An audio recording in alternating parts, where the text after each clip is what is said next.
What's up, YouTube? It's your boy Jay Gutter in the building, holding shit down. We finna do this patch note update review and go ahead and state my feelings on that and see how we're feeling about the whole situation. So let's just jump into it and see what they all did. All right, now first thing that they went over, let's see here, the monthly rewards looks about the same. Nobody really cares about that. Now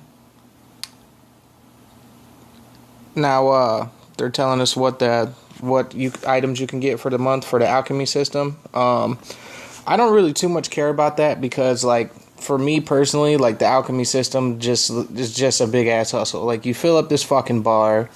They need to just take A sets off it, period. Just make it S sets. I've never once got a SS item from the alchemy system in 5-star or 4-star. I think I've gotten one on 3-star and 2 and 1, but never the rest. So that's a bunch of BS. They should definitely fix that.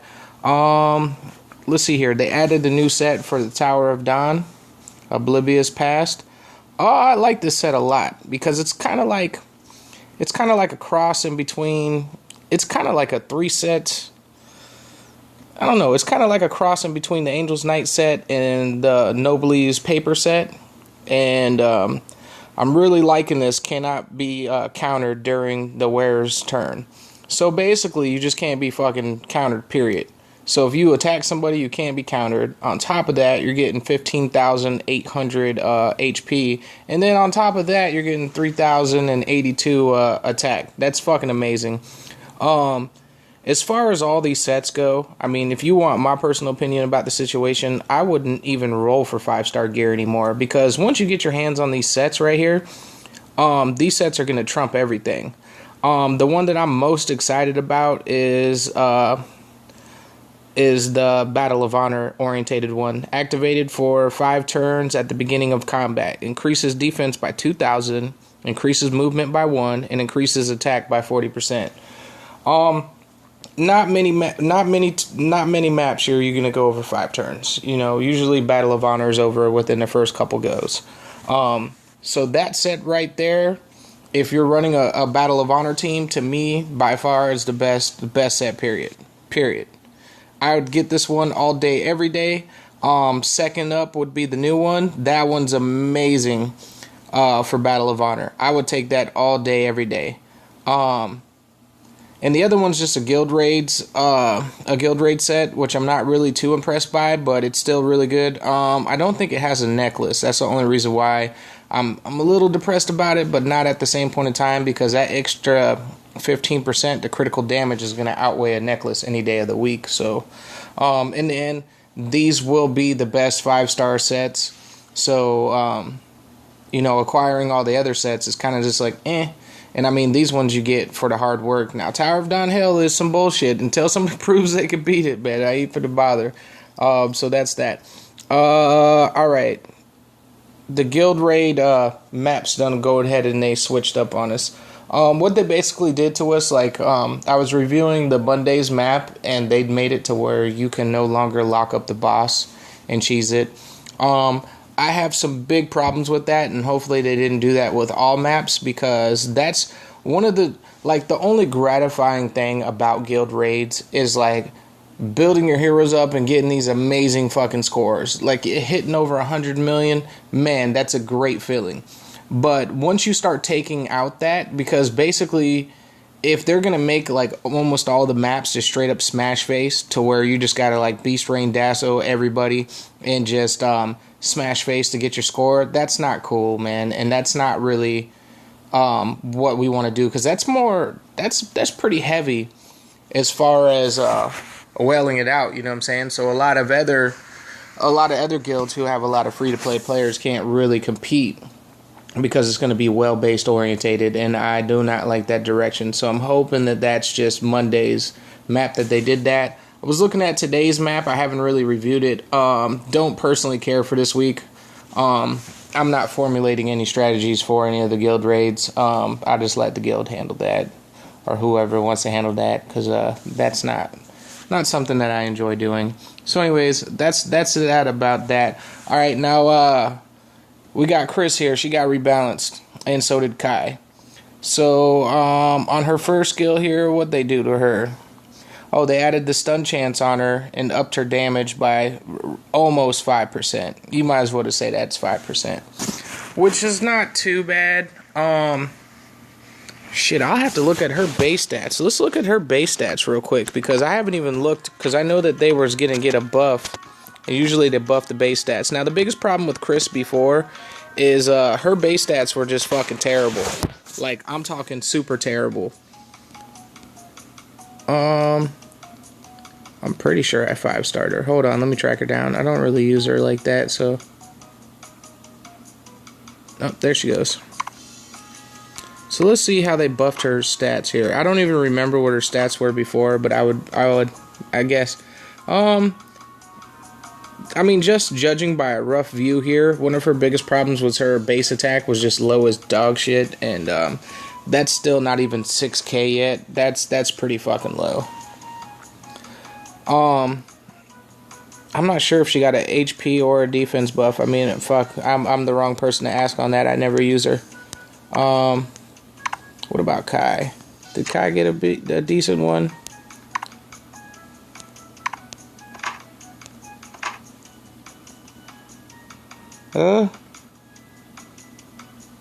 Yep, I don't know either. Don't know what they were previously. I'd have to do some research on that. I guess I should have probably researched that beforehand. So I will not have that information on that. I'm pretty sure that they did buff their stats, but it doesn't look tremendous to where they're like to the point to where they just became OP as fuck. Now I will say about Chris now, she does have 2 different skills that do stun. So on stun bosses, she's gonna definitely be valuable in guild raids. So that's not bad at all. And then let's see here. They added on this one decreasing their defense. Okay, she inflicts damage at 167% of attack and decreases their defense by 2,040 for a turn. Additionally, creates a 75% chance of stunning the enemies for a turn. So now she has 2 skills that have a stun chance. That's pretty good.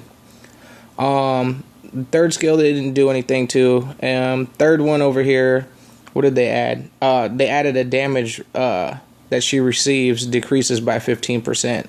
15% is not really much, but I guess as a tank, my problem is with Chris, you know what I'm saying, in the Battle of Honor point of view is it's like, if she hits you, she ain't gonna do nothing. You know what I'm saying? Like, you can completely ignore her. If she hits you, it's not gonna do much. Now that she has a stun chance, I think you maybe I think you can get it to 100% now with her soul gear. So, I mean, she could stun you and stuff, but she's not gonna really kill you like that. So, I mean, she's nothing to fear in Battle of Honor. Guild raids, she's definitely gonna be useful. Kai here, he got all kinds of buffs, man. They tried to save the shit out of Kai over here, which I'm still a little depressed about, because there's plenty of heroes that should be up first. Like, Electra needs that shit. Azrael needs that shit. Those should be their 2 first top priorities. There's no reason for them to be on World 9 and World 10, and then you're telling me that they're just fucking terrible to where I can go get somebody from World 3 who's better than them. Basically anybody below them. Shit, they're just fucking terrible, man. Go ahead and buff them.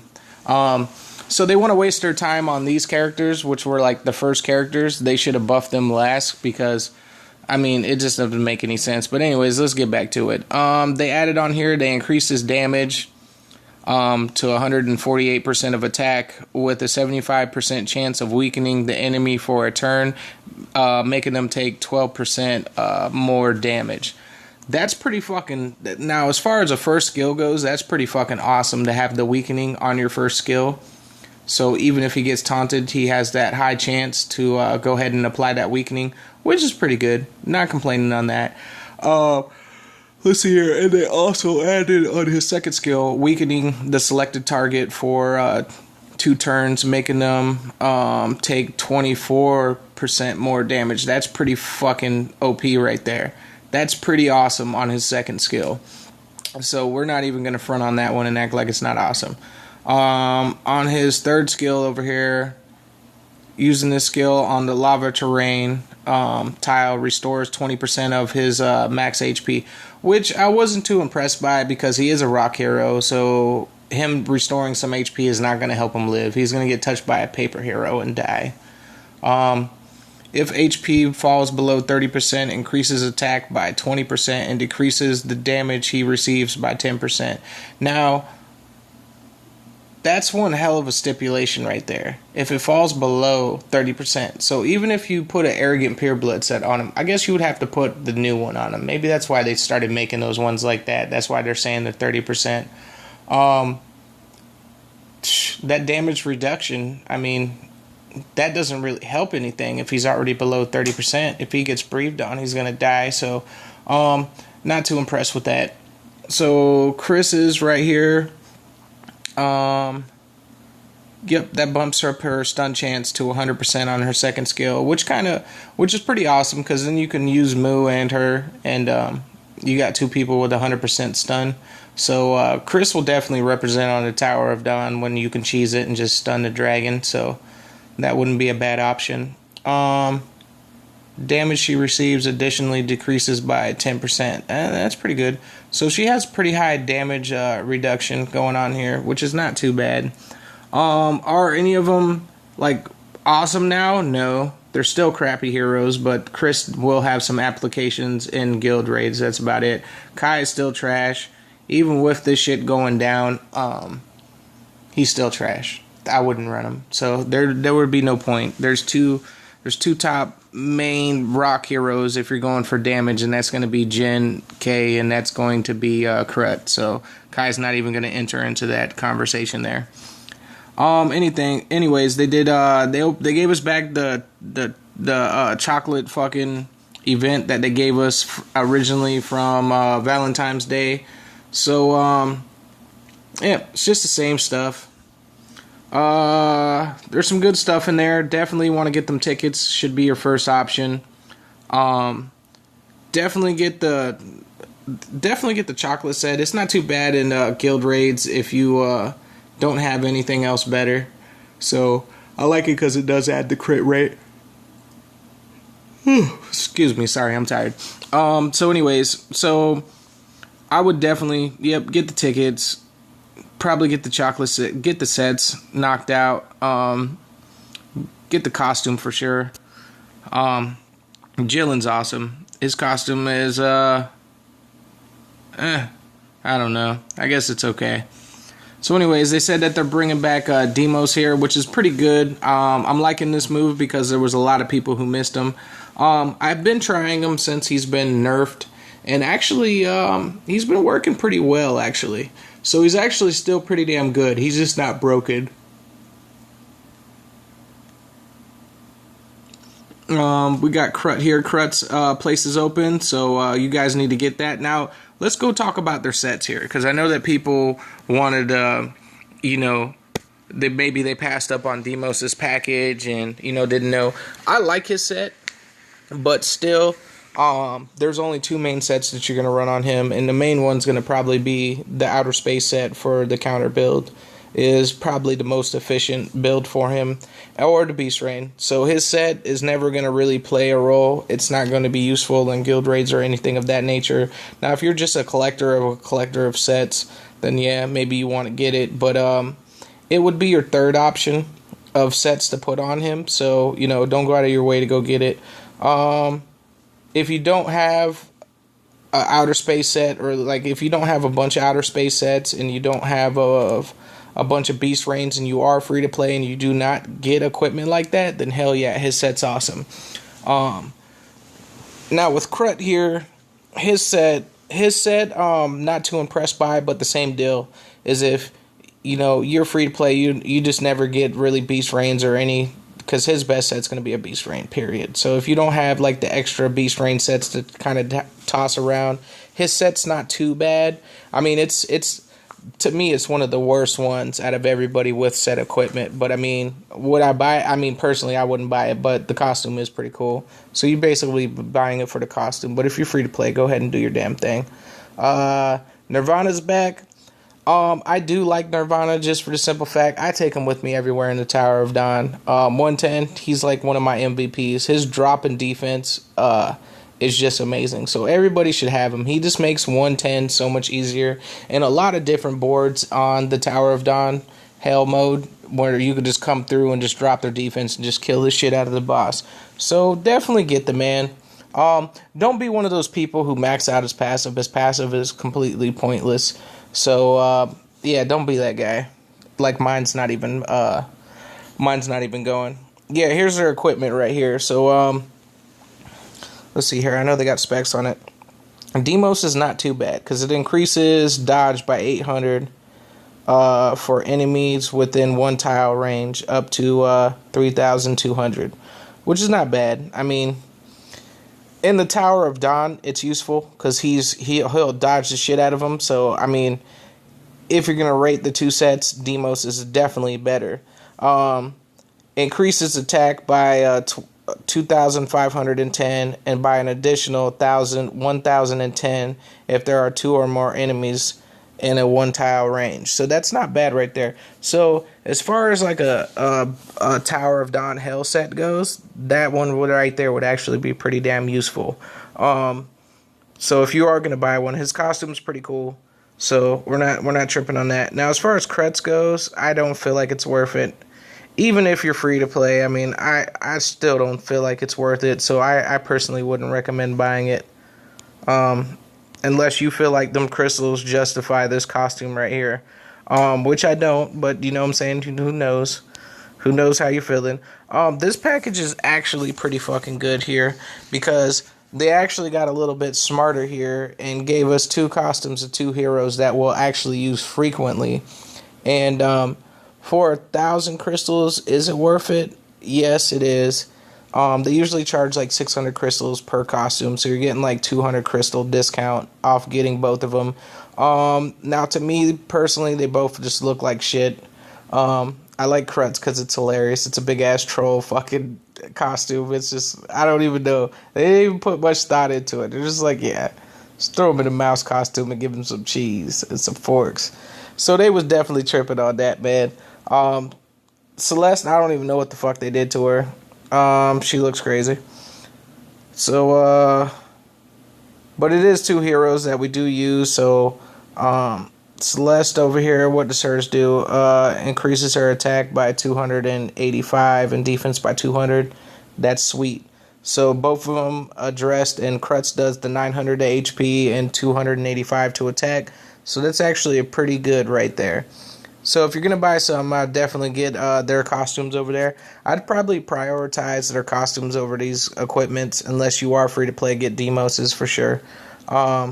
Definitely, if you're debating on buying Kretz fucking package, man, the only way that I would say to buy Kretz package is they don't bring them around too often to where, like, if you're just new to the game and you're just getting started, Kretz is a badass. So you might, if you're not strong enough to farm him, you might want to look into buying his package.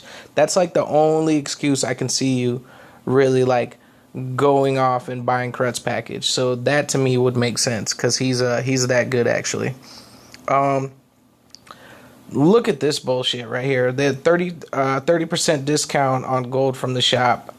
I like what they're doing here, but I don't like how it's only for the rest of the month until the 2nd. Gold prices should be lower than this anyways, man. They should make it like 500 crystals for the big package. That would be a lot more awesome. You know, or as a matter of fact, just cut it 50%, period, and just keep it at that price at all times. You know, if you're going to force us to do this crap, one of the biggest pains to me is farming gold every day, especially doing guild raids. It's like so frustrating. I could only imagine for you people who don't have like me. I can like gear up my whole Battle of Honor team, and I still have like guild raid gear that has nothing to do with my Battle of Honor team. I can only imagine you guys who don't have it like that, to where like your guild raid equipment is your Battle of Honor equipment, and having to switch both of them back and forth. There's no way you could do it, even with farming all the levels. You would literally have to buy gold. And then if you have to BOH just so that you can buy gold, that's bullshit. You should be able to buy it with like, if you got to buy it, I think 600 crystals is reasonable. So not too happy with that. I know that they did mention in a past patch note they were talking about they are aware of switching equipment for gold. You know, guild raids and Tower of Dawn Hell's getting taxing as shit. Tower of Dawn Hell's not even worth it until somebody does like a guide showing what equipment, showing how they went through all levels. It's not worth it because the amount of gold it's going to take and the time investment. I mean, I'm just not with it. From what I heard, 122 is unbeatable. It's just not a beatable board. So, until somebody proves to me that they can beat it, then I'll take the time to actually beat it. I just don't know if it is or not. Oh yeah, this is like the biggest hustle I've seen in a while with the rebirth golems here. They hustled the shit out of us. For the fourth level, like I do like how they grouped them all. You just need one, you know what I'm saying, to get you to where you need to get to the next level, but 20 fucking energy for fucking the 4-star hero and for the materials you need, that is bullshit, man. That is bullshit right there. Not feeling that at all. I think that's getting a little obsessive. They shouldn't have went that high with the energy cost. Maybe just left it at a 15 would have been cool. So shame on them for doing that. I do like that they did add the extraction to where you can go ahead and lock some stuff up to extract it. Let's see here. They added this tab, multi-extraction, to where you can click on it and it will target whatever the hell you want to extract. I don't really know about it too much because, man, it makes me feel like shit, man. I might just I might delete something that I'm not supposed to. So not too happy on that. Yeah, this package right here, I'll definitely be grabbing with my Battle of Honor winnings for sure. Yep, and as far as this stuff goes, the limited stuff, definitely, yep, that should be your priority right there. I'd get these transcending tickets. Definitely sit on them until you get the proper SS sets. Don't waste them on anything else. And then get his costume, and then work on getting these weapons. Get the perfect jeans for sure. And just buy it all. Now, I don't know about you guys, but man, I had like 20,000 event coins left over from the last event. This one we have 29 days. So to prevent you from having all this extra shit and burning all this energy trying to buy all the stuff in the event shop, don't even do it. Just regularly play the game and you will get the coins as needed. Like, don't go out of your way to farm and waste energy, because you're going to be wasting energy to max all this out, and then at the end of the event you're going to have like 30,000 fucking event coins, well, event chocolates, for no fucking reason. So don't be that guy. Anyways, that about does it for our review. It's your boy Jake Gutter in the building. Holla at your boy.